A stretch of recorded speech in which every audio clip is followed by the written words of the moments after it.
श्री स्वामी समर्थ। आजचा हा व्हिडिओ सुरू करण्यापूर्वी फक्त 5 सेकंद डोळे बंद करा आणि मनापासून स्वामी समर्थांचे स्मरण करा, कारण कदाचित आजचा हा संदेश स्वामींनीच तुमच्यापर्यंत पोहोचवण्यासाठी आम्हाला माध्यम बनवले असेल। नमस्कार, श्री स्वामी पूजन या यूट्यूब चॅनलमध्ये आपले मनपूर्वक स्वागत आहे, जिथे प्रत्येक कथा, प्रत्येक अनुभव आणि प्रत्येक संदेश तुम्हाला स्वामींच्या दिव्य कृपेची अनुभूती देईल। चला तर मग स्वामींच्या नामस्मरणाने आजच्या अद्भुत प्रवासाची सुरुवात करूया। जर तुम्ही हा व्हिडिओ पाहत असाल तर समजा स्वामी समर्थांनी तुम्हाला काहीतरी सांगण्यासाठी इथे पाठवले आहे। आता आपण कथेला सुरुवात करूया। एका गावात रामू नावाचा एक गरीब शेतकरी राहत होता। तो स्वामी समर्थांचा निस्सीम भक्त होता। परिस्थिती कितीही कठीण असली तरी तो रोज सकाळी उठून स्वामींचे नामस्मरण करायचा। एक वर्ष गावात भयंकर दुष्काळ पडला, पाऊसच झाला नाही। शेतीतील पिके जळून गेली। गावातील अनेक लोकांनी आशा सोडली।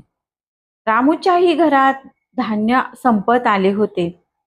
एके रात्री तो स्वामींच्या फोटो समोर बसला आणि अश्रूंनी भरलेल्या डोळ्यांनी म्हणाला, स्वामी, मी कधीच तुमच्याकडे काही मागितले नाही, पण आज माझ्या कुटुंबासाठी तुमची मदत हवी आहे। रडता रडता त्याला झोप लागली।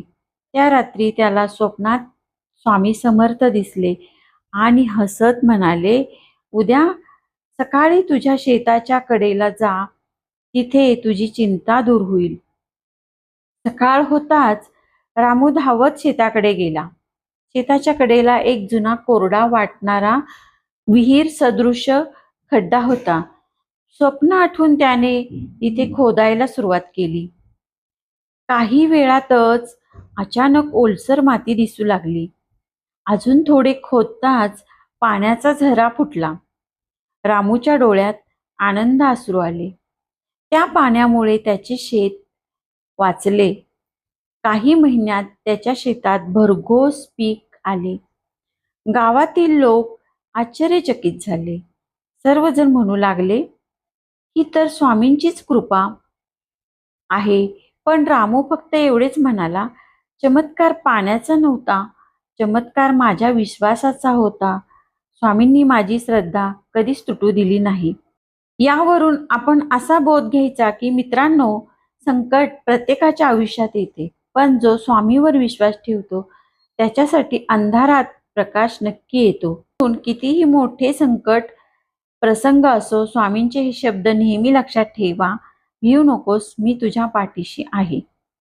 तर स्वामी भक्तांनो, कधी कधी आपल्या आयुष्यात अशी वादळे येतात की सर्व काही संपल्यासारखे वाटते, पण ज्या क्षणी आपण मनापासून स्वामींना हाक मारतो त्या क्षणी कुठेतरी आपल्या मदतीसाठी त्यांच्या कृपेचे चक्र फिरायला सुरुवात झालेली असते।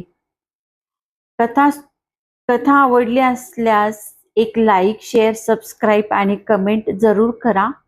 तर मित्रांनो, रामूच्या आयुष्यातील चमत्कार हा फक्त पाण्याचा झरा नव्हता, तो होता स्वामीवरील अढळ विश्वासाचा विजय।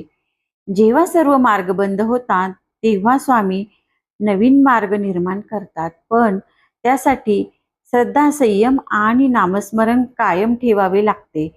आणि नेहमी लक्षात ठेवा, अशक्य ते शक्य करतील स्वामी। जर तुमचा स्वामीवर विश्वास असेल तर कमेंटमध्ये एकदा नक्की लिहा, श्री स्वामी समर्थ, भिऊ नकोस, मी तुझ्या पाठीशी आहे।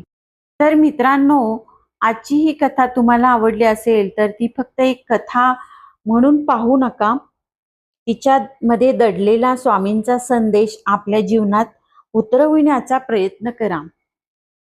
कदाचित आज तुम्ही ज्या परिस्थितीतून जात असाल त्यासाठीच स्वामींनी तुम्हाला हा व्हिडिओ दाखवला असेल।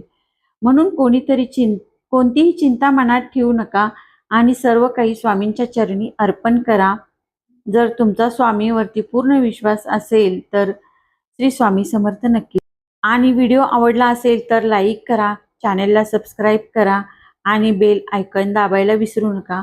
पुन्हा भेटू एका नवीन कथा आणि स्वामींच्या नवीन संदेशासह.